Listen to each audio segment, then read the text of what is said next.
Jadi hari ini kita akan mendiskusikan data runtut waktu. Tahap pertama kita akan bahas tentang proses stasionaritas dan non stasionaritas data.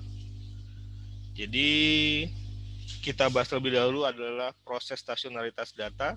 Jadi ini rekan-rekan, proses stasionaritas data, pembahasan kita fokuskan dulu pada definisi stasionaritas pada data runtut waktu atau data time series.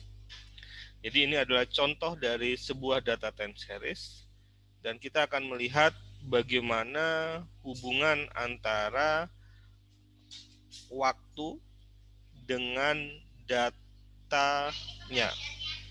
Jadi kalau teman-teman lihat Y ini adalah datanya, sementara di aksis X-nya ini adalah waktu yang menunjukkan bagaimana perbedaan waktu mempengaruhi perbedaan datanya.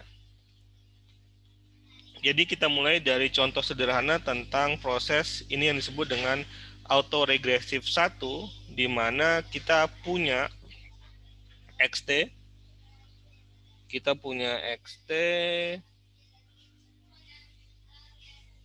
yang punya hubungan dengan beta 2 dengan XT-1 atau X sebelumnya, dan kita asumsikan, kita harapkan beta 2-nya kurang dari 1, negatif ataupun positif, ya.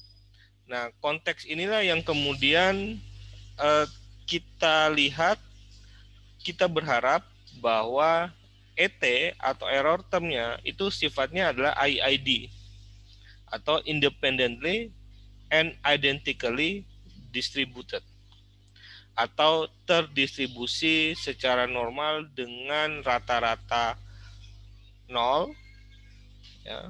Jadi karena dia terdistribusi secara normal dengan rata-rata 0 dan varians yang tertentu. Jadi sama seperti regresi OLS biasa. Sehingga kalau dengan asumsi tersebut, hubungan yang terjadi hanya hubungan antara XT dan XT-1. Jadi kita mulai membedakan antara nilai harapan XI sebelum sampel dibuat dan realisasinya. Oke, kita lihat dengan huruf yang lebih kecil. Nah, kita lihat bahwa pada periode awal ini X0 itu sama dengan 0 dan beta 2-nya sama dengan 0,8. Jadi kita asumsi seperti itu, dan errornya random. Ya, random atau IID yang kita sebut dengan independently dan identically distributed. Ya. Nah, kemudian bagaimana kemudian kita memastikan bahwa variabel-variabel X tersebut, bagaimana hubungannya antara variabel X dengan waktu?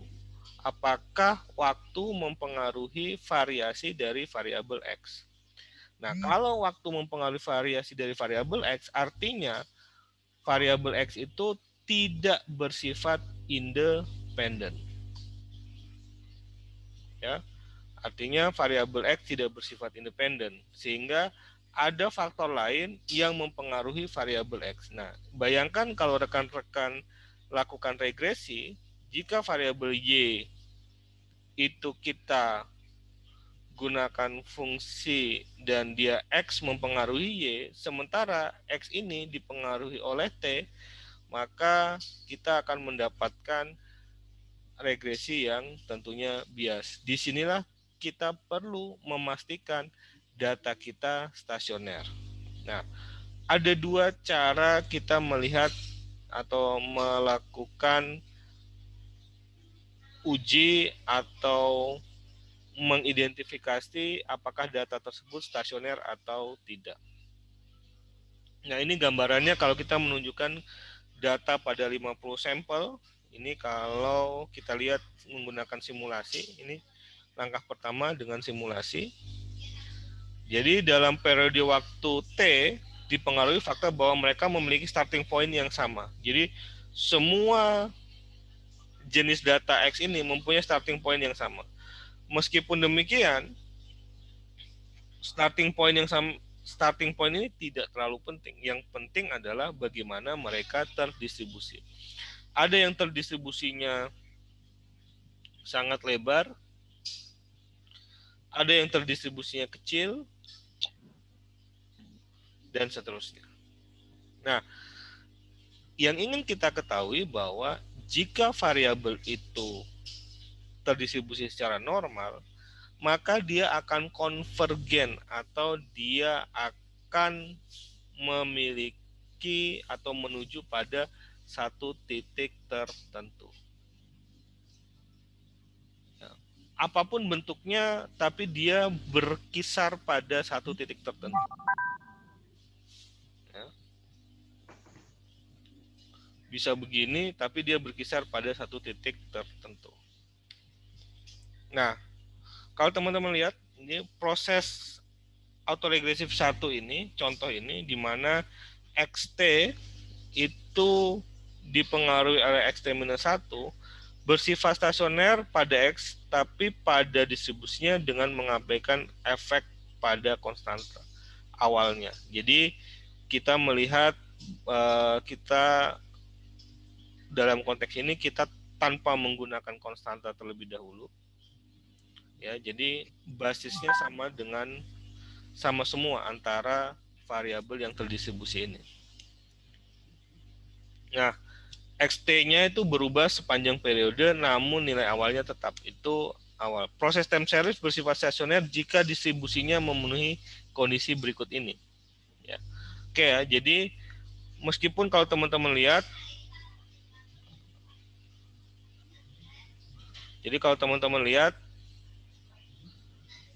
distribusinya tidak dipengaruhi oleh waktu. Variannya tidak dipengaruhi juga oleh waktu. Jadi varian ini murni karena varian data XT. Jadi bukan dipengaruhi oleh waktu. Jadi kalau kita waktu belajar heteroscedasticity kan kita ingat bagaimana uji heteroscedasticity, kita melakukan regresi antara varians dari error terhadap variabel X. Kalau ujinya itu uji Gletser misalnya, kita pastikan apakah variasi X ini mempengaruhi variannya. Nah, kondisi pun demikian dengan dengan stasionaritas ini. Jika perubahan waktu itu mempengaruhi varian dari data tersebut, maka data tersebut kita kategorikan sebagai data yang tidak stasioner. Dan selain tadi, rata-rata distribusinya juga tidak dipengaruhi oleh waktu. Semakin bertambahnya waktu, ternyata rata-ratanya semakin meningkat atau rata-ratanya semakin menurun. Itu yang kita tidak harapkan. Dan yang berikutnya ini adalah kovariannya ditentukan antara jarak dua datanya juga tidak berhubungan. Jadi definisi stasionaritas ya dalam konteks yang paling lemah adalah kita hanya memenuhi dua syarat di atas. Yang pertama adalah rata-rata distribusi atau rata-rata dari XT atau dari sebuah variabel itu tidak dipengaruhi oleh waktunya. Yang kedua adalah variannya juga tidak dipengaruhi oleh waktunya. Coba kita lakukan analisis seperti ini misalnya. Jadi kalau teman-teman lihat, ini adalah XT. Ya. Kalau XT itu adalah beta 2 XT minus 1, maka kalau XT minus 1 itu adalah beta 2 XT minus 2. Oke ya, ini clear ya. Jadi kalau XT itu sama dengan beta 2 XT minus 1, kalau XT minus 1 itu adalah beta 2 XT minus 2.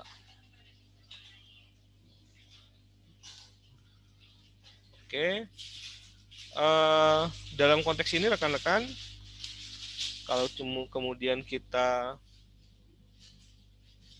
kita jadikan 1, kita substitusi xt minus 1 ini ke dalam sini, maka kita akan dapatkan persamaan xt itu sama dengan beta 2 kuadrat xt minus 2 beta 2 et minus 1. Nah, nanti kita lihat kenapa beta 2 ini perlu konvergen. Bukan karena di sininya, tapi karena errornya. Nah, ini yang kita lihat. Jadi, kalau teman-teman lihat, sisi ini, sisi errornya itu juga dipengaruhi oleh beta 2. Sehingga disinilah beta 2 itu memegang peranan penting. Selain pada errornya, juga terhadap X0-nya. Jadi XT ini itu pangkat berapa dari X0-nya, dari titik awalnya. Nah, kalau kemudian dia berada dalam lingkup ini, ya, maka dia akan kecenderungannya adalah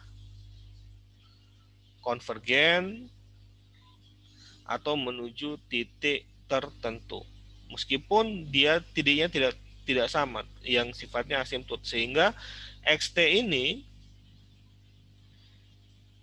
akan stasioner atau konvergen ke titik X0 atau ke titik awalnya. Ya, dia akan konvergen ke titik awalnya. Kalau dia konvergen ke titik awalnya, berapapun waktunya, ini ingat ini T, ini X. X ini benar-benar tidak dipengaruhi oleh T, baik rata-rata XT, X-nya sendiri maupun dari varian dari X ini tidak dipengaruhi oleh T. Inilah kondisi di mana XT itu sama dengan X0 atau konvergen ke X0. Nah, ini kasusnya di mana kita memiliki EXT sama dengan 0 dan dalam situasi ini kita memenuhi syarat pertama. Jadi kita memenuhi syarat pertama. Oke. Nah, kita lihat kondisi syarat pertama ini. Ya, beta 2 akan konvergen ke 0 pada T. Ya, ke 0-nya apa? Kita ingat bahwa X0 ini titik awalnya adalah 0 tadi. Contohnya kita buat tadi titik awalnya 0. Kenapa dia disebut dengan angka yang 0? Nah, dia akan konvergen jika beta 2-nya kurang dari 1. Maka kondisi ini akan terpenuhi. Nah, bagaimana kalau kemudian kita bahas di bagian 2? Kita bicara tentang variansnya. Nah, varians ini siapa yang mempengaruhi? Yang mempengaruhi adalah errornya. Ya. Yang mempengaruhi varian adalah errornya. Oleh karena itu, varian XT ini dipengaruhi oleh varian atau hubungan antara beta 2 dan terhadap E, termasuk juga terhadap X0. Kita lihat. Oke, kalau kita pisah-pisah, kira-kira seperti ini. Maka yang berpengaruh variansnya adalah varians error ini. Nah, teman-teman lihat, jika beta 2-nya ini konvergen, maka varian ini itu juga tidak akan dipengaruhi oleh waktu. Ya. Ini adalah waktu, misalnya ini adalah waktu awal, kemudian ini adalah waktu keempat, ini waktu ketiga, ini waktu kedua, dan seterusnya. Jadi perbedaan waktu ini tidak mempengaruhi varians kita. Variansnya konstan, berapapun perubahan waktu itu terjadi. ini yang terjadi. Kalau kemudian semua ini teman-teman ingat waktu SMA atau waktu belajar mata kuliah matematika, kita belajar tentang deret geometrik. Dan ini adalah tentang konstantanya. Jadi konstanta dari regresi awal tadi ini mempengaruhi besaran error atau besaran variansnya. Jadi kalau dia tidak konvergen, misalnya satu, dia lebih satu atau dia dua, teman-teman bisa lihat sendiri. Satu kurangi dua kuadrat, satu kurangi dua kuadrat, dan seterusnya, maka dia signifikan. Variansnya ini signifikan. Tapi kalau dia konvergen ke nol, maka bisa jadi variansnya ini akan konstan. Karena varians ini sifat varians dari error-error dari regresi atau hubungan stasionaritas data tersebut dengan waktunya itu konstan. Nah, karena itulah rekan-rekan, sama seperti sebelumnya, beta 2 ini punya peran penting ya, untuk mempengaruhi varians XT. Jadi harapannya beta 2 itu sebesar ini, kurang dari 1, dia akan konvergen ke 0 pada saat T yang semakin besar. Jadi teman-teman lihat data di atas ini ceritanya gimana? Variansnya konstan, meskipun kalau teman-teman lihat dia besar. Kita tidak melihat varians besar atau varians kecil ya, tapi kita hanya melihat bahwa kalau dia data ini, maksudnya kalau data X ini sifatnya seperti ini, konvergen pada titik awalnya, kebetulan saja titik awalnya 0, maka data itu dianggap kita kategorikan sebagai data stasioner. Karena apa? Variansnya konstan. Tidak masalah dia kecil atau besar, yang penting dia konstan. Oke. Ini kita bicara tentang covariance. Jadi ada syarat kondisi stasionaritas, yaitu pada saat rata-ratanya distribusi populasi tidak dipengaruhi oleh waktu, kemudian variansnya juga tidak dipengaruhi oleh waktu, kita lihat covariance-nya. Ini adalah model tadi ya, di mana kita tambah XT plus S di sini, XT plus S minus 1, dan model umumnya jadi begini, XT plus S minus 2, punya variabel beta 2 yang mempengaruhi ET, dan seterusnya. Kalau di-expand, dia akan punya seperti ini, beta 2-nya ini mempengaruhi errornya, beta 2-nya ini mempengaruhi XT-nya. Nah, gimana kalau kita lihat? Kita lihat misalnya bagaimana kovarian antara XT dengan XT plus 1 atau keterkaitan ini yang disebut dengan autokorelasinya. Bagaimana autokorelasi antara XT dengan XT plus 1.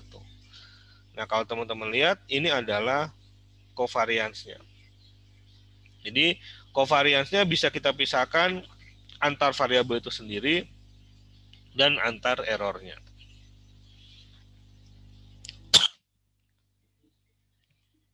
Ya. Bisa kita sebut begini,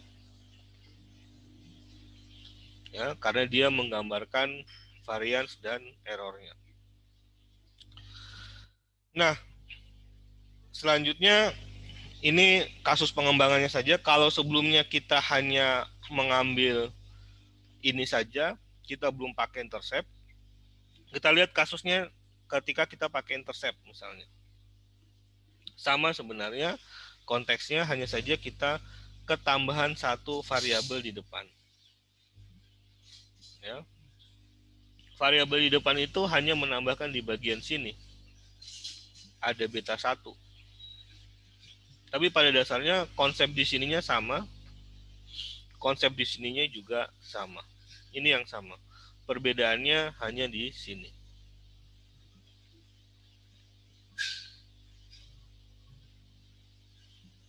Pembedanya hanya di sini. Ya, teman-teman lihat.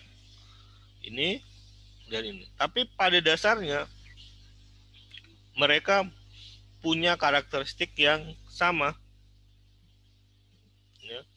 Mereka punya karakteristik yang sama di mana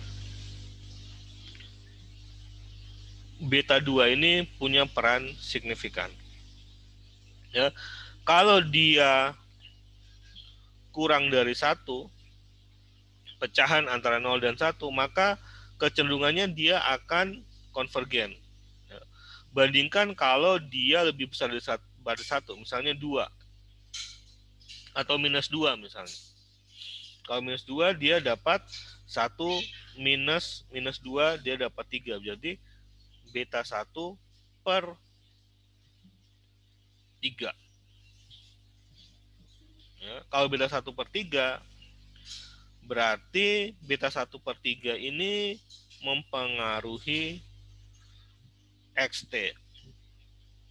Jadi setiap ada tambahan waktu, XT itu berubah sebesar beta per 3, beta 1 per 3 dan seterusnya. Tapi kalau teman-teman bayangkan dia beta 1 per setengah, maka di sini dia beta 1 per setengah. Inilah yang akan membuat dia convert ke angka tertentu. Jadi ini pembahasannya di matematika. Oke. Ini pembahasan varian hal yang sama tentang varians, tentang covariance. Ini variansnya, tapi kita menggunakan beta 1.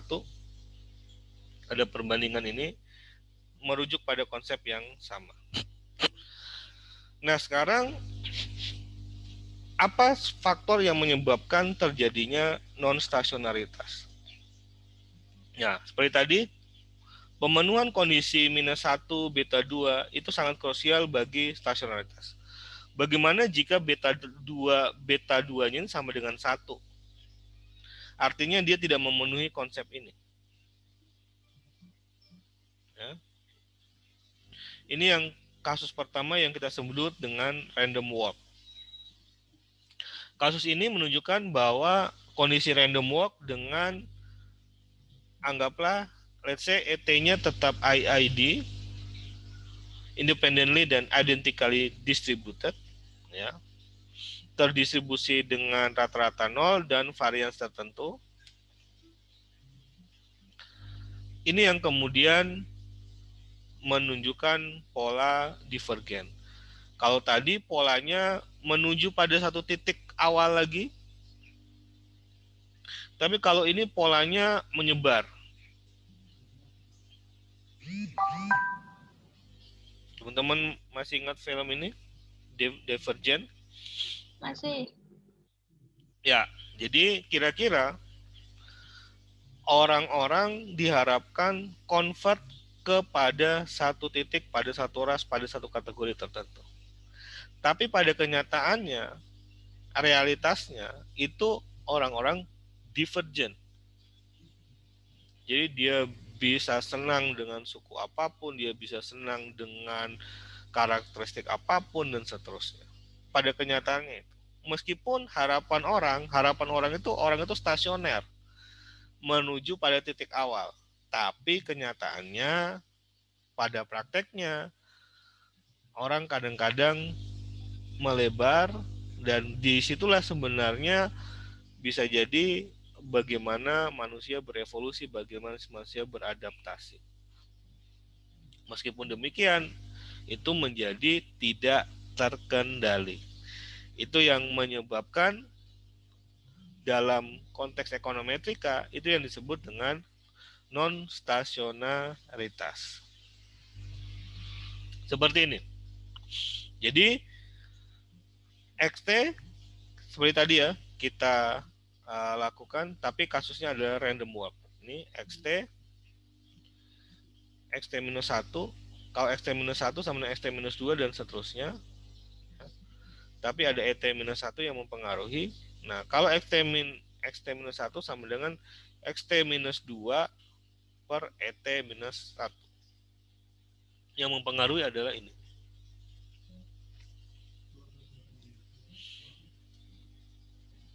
Ya, seterusnya yang bertambah adalah errornya. Nah, konteks inilah yang menyebabkan XT itu berubah-ubah sepanjang waktu, teman-teman. Jadi kenapa? Karena error inilah yang meningkat terus. Sepanjang waktu ada error yang bertambah. Jadi setiap ada perubahan waktu, ada error yang terus bertambah. Sehingga XT ini tidak akan kembali ke titik awalnya. Oke ya, itu yang kemudian kita sebut tadi sebagai divergent. Karena adanya T yang bertambah, terus berkembang seperti ini, itu menyebabkan X-nya itu juga melebar. Ya, itu yang kemudian disebut dengan random walk. Jadi jalannya itu random. Jadi variabel tidak konstan sepanjang waktu. Artinya ketika kita meregres Y BXT sudah YT-nya dipengaruhi oleh T, XT-nya juga dipengaruhi oleh T. Jadi hubungan Y dengan X sendiri tidak teridentifikasi dengan baik. Bagaimana pengaruhnya terhadap varian? Sama, variansnya seperti tadi, variansnya akan terpengaruh. Sehingga rata-rata kita sudah violate atau kita sudah tidak sesuai dengan konsep awal stasionaritas, rata-ratanya konstan, rata-ratanya 0, variansnya pun demikian. Varians itu akan berubah sepanjang waktu selama T tersebut tetap atau selama T itu juga berubah-ubah. Jadi ini varian proporsional terhadap waktu. Jadi variannya akan nambah terus. Nah, masih ingat kalau ada film Fast and Furious Tokyo Drift? Kalau tadi di random walk errornya yang berubah, sekarang ada pengaruh dari beta satunya. Ada drift di sana. Jadi drift itu tahu ya, drift itu dia berpusat pada satu titik, tapi kemudian dia entah dia bisa spin, tapi dia bergerak, ya, bergerak terus, dan itu yang menyebabkan dia tidak konstan, yang disebut dengan dia tidak stasioner. Nah, driftnya adalah beta satunya pada T dan valid pada T-1 seperti ini. Nah, kalau teman-teman lihat, kalau beta satunya ini berubah-ubah terus, maka beta satunya ini akan bertambah terus. Ya, akan bertambah terus sepanjang waktu. Ya. Jadi beta satu awal di sini. Tapi karena ada waktu, beta satunya nambah lagi nih di sini lagi. Beta satunya nambah lagi di sini. Jadi ini karena bukan karena X-nya, tapi karena betanya nambah terus. Beta satunya atau intercept-nya. Ini yang disebut dia ngedrift. Ini yang disebut dengan random walk with drift. Jadi sudahlah errornya mempengaruhi, T-nya itu juga mempengaruhi beta satunya. Nah, tentunya kondisi ini tidak sejalan dengan syarat stasionaritas satu yang kita bahas tadi. EXT ini nggak sama dengan X0 karena ada variabel ini nih. Jadi kalau random walk with drift itu yang dipengaruhi oleh adalah prasyarat nomor satu, kalau random walk saja, pure random walk itu yang dipengaruhi adalah syarat nomor dua, yaitu perubahan varians akibat perubahan waktu. Jadi ini variansnya bertambah juga seiring dengan pertambahan waktu. Karena ada drifter, variabel itu akan divergen sepanjang waktu. Dia naik terus. Ya. Nah, berikutnya ada yang disebut dengan deterministic trend. Karena XT itu dipengaruhi oleh time trendnya. Jadi dipengaruhi oleh tren dari data tersebut. Misalnya trennya memang dia punya tren yang meningkat. Ya. Nah, nanti kita akan bahas dari mana tren itu. Nah, tren ini akan dibahas dalam kesempatan lain. Trennya itu bisa bermacam-macam. Trennya itu juga nanti kita akan bahas tentang seasonalnya. Misalnya pada musim panen kondisinya seperti apa, pada musim hujan, pada musim salju dan seterusnya misalnya. Jadi setiap musim itu berubah, tren waktunya juga berubah. Ini gambarannya. Bagaimana kalau kemudian random walk with drift dengan deterministic trend. Jadi sudah ada random walk-nya, sudah ada deterministic trend-nya dan seterusnya. Jadi lengkaplah sudah bagaimana XT itu tidak hanya dipengaruhi oleh uh, dirinya sendiri, tapi dipengaruhi oleh waktu. Waktunya pun dipengaruhi oleh banyak hal. Ada seasonal, ada time trend-nya tadi. Jadi ada season-season tertentu, ada waktu-waktu tertentu orang memang beli baju waktu lebaran misalnya. Kemudian waktu kenaikan sekolah atau waktu pendaftaran sekolah baru dan seterusnya. Jadi selalu ada tren waktu, tren season seperti itu. Nah, kondisi inilah yang menyebabkan kita akan sulit mencari konvergensinya atau kita akan sulit mencari stasionaritasnya. Jadi ini ya, ini adalah contoh kondisi nasional dapat ditransformasi menjadi proses stasioner dengan membuat difference. Jadi caranya kalau kemudian data itu tidak stasioner, cara dia membuat stasioner adalah kita buat difference-nya. Difference-nya dalam bentuk apa? Dalam bentuk tambahan atau waktunya. Sehingga itu yang sering disebut dengan deltanya. Ya, kenapa ini difference-nya? Bahasa lainnya difference-nya ada orang yang disebut deltanya atau tambahannya. Jadi kalau orang itu nilainya naik terus. Nah, ini karena faktor dia belajar atau karena memang trennya soalnya gampang semua misalkan. Sepanjang waktu soalnya makin gampang dan seterusnya atau banyak hal. Nah, karena itu yang diukur tidak nominalnya saja, tapi juga yang diukur adalah tambahannya. Ini kalau tambahannya akhirnya semuanya akan sama. Jadi kalau kita pakai delta XT, maka syarat tadi jadi terpenuhi. Ekspektasinya jadi beta 1 doang, variansnya jadi sama, kovariansnya juga 0. Jadi syarat stasionaritas tadi terpenuhi. Jadi kalau ada stasionaritas, kita kemudian lihat, itu yang kita lakukan adalah kita membuat difference-nya. Difference pertama, difference kedua, dan seterusnya. Nah, ini yang disebut dengan integrated atau difference pada tingkat pertama. Nah, jika sebuah series dapat dibuat stasioner dengan melakukan 2 kali difference, itu yang kita sebut dengan difference tingkat kedua.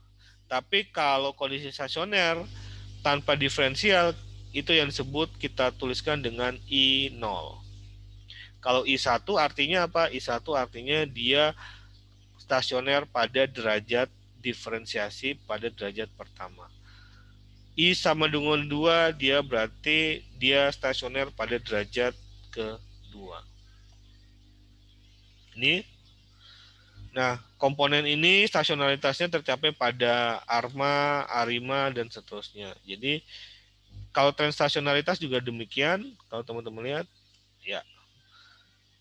Ya, kemudian makroekonomi kita bisa mendekomposisinya menjadi waktu ataupun siklus tadi yang kita sebut dengan seasonalnya ya. Jadi ada saatnya akhir tahun itu window dressing misalnya, di mana kita tutup toko, kita tunjukkan yang bagus-bagus untuk agar konsumen atau pelanggan percaya pada kondisi kita untuk mengarungi untuk bekerja atau perusahaan itu untuk tetap operasional pada tahun-tahun berikutnya. Nah, karena hal tersebut ada ujinya. Ini yang disebut dengan uji akar-akar unit atau unit roots. Modelnya kita menggunakan uji Dickey-Fuller. Jadi ingat, yang kita cari adalah beta 2-nya.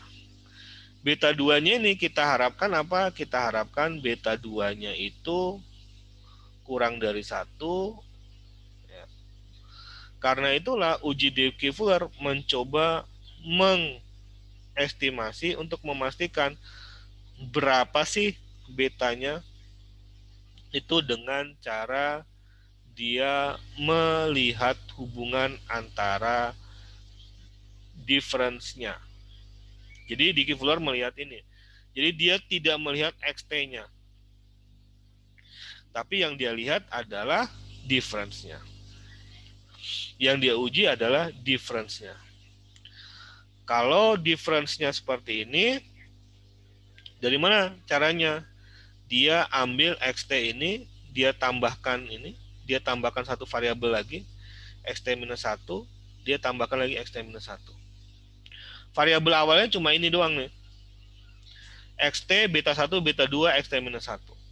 Kemudian Dickey-Fuller memperkenalkan satu variabel tambahan lagi.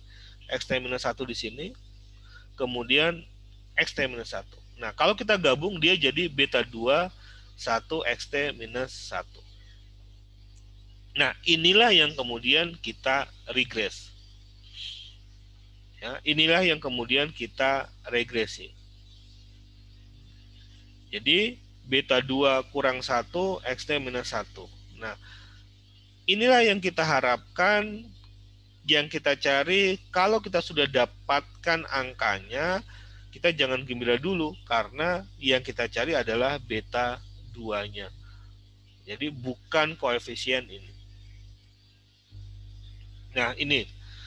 Ada lagi yang disebut dengan augmented Dickey-Fuller atau perluasan dari Dickey-Fuller. Nah, perluasan dari Dickey-Fuller ini dia menambahkan ya.